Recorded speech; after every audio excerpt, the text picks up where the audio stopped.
Je m'appelle Aethelfelt candidat. Mon récit traverse les temps anciens de l'Angleterre, où les légendes prennent racine et où l'histoire du royaume s'écrit dans le sang et les prières.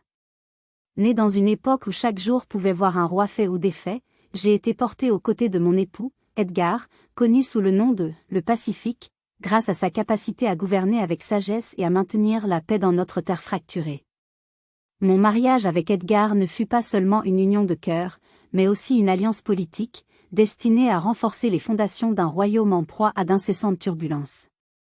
Edgar, un homme de stature et de vision, avait le don rare de voir au-delà des conflits immédiats vers un futur où l'Angleterre pourrait être unie sous une seule et même couronne. Son charisme et sa clémence envers ses ennemis lui avaient valu le respect et l'admiration de ses sujets et de ses adversaires.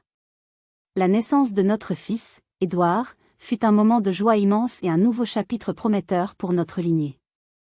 Avec ses cheveux d'or et ses yeux brillants d'une curiosité insatiable, il grandit sous notre regard aimant et protecteur. Édouard, dès son plus jeune âge, fut préparé à porter le poids de la couronne.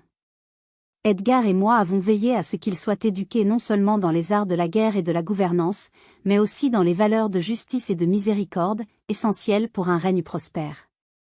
Les années passèrent, marquées par des fêtes et des foires, des tournois et des audiences royales, où Edgar démontrait sa compétence en tant que souverain et moi, en tant que reine, œuvrait à ses côtés pour le bien-être de notre peuple. Nos efforts conjugués avaient créé une ère de prospérité relative, où les artistes, les savants et les artisans pouvaient exercer leur métier sans la crainte constante de la guerre.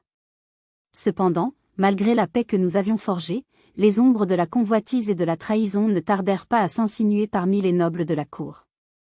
Edgar, dans sa quête pour unifier encore plus le royaume, s'était fait des rivaux parmi ceux qui préféraient le chaos au calme, voyant dans la discorde une chance d'accroître leur propre pouvoir. La mort d'Edgar en 975 marqua la fin d'une époque. Il fut emporté non par l'épée d'un ennemi, mais par la maladie, laissant derrière lui un royaume en deuil et une famille dévastée. À peine adolescent, Édouard fut propulsé sur le trône, face à des défis qui auraient éprouvé même le plus sage et le plus expérimenté des rois. Malgré sa jeunesse, il montrait des signes de la grande sagesse et de la clémence de son père, mais la cour était infestée de complots et de rivalités. En 978, le pire des présages se réalisa, Édouard fut assassiné par des conspirateurs, coupant court à ce qui aurait pu être un règne de réforme et de renouveau. Mon cœur de mère fut brisé en 1000 morceaux, et l'Angleterre perdit un roi qui aurait pu suivre les traces pacifiques de son père. Les années qui suivirent furent pour moi un voile de tristesse. Retiré dans la prière et la contemplation, je passais mes jours dans la solitude du deuil, repensant aux jours de notre gloire passée et à la brutale réalité de notre présent. Toutefois, même dans le chagrin, je ne perdis jamais espoir en l'avenir de notre royaume, un avenir que mon fils, dans son court règne, avait tenté de façonner. Mon histoire est celle d'une reine qui a vu le meilleur et le pire de son pays, une mère qui a connu l'amour le plus pur et la perte la plus cruelle. Je suis Aethelfelt candidat, et bien que les chroniques de mon temps puissent un jour s'effacer, les échos de nos vies résonneront toujours dans le cœur de l'Angleterre.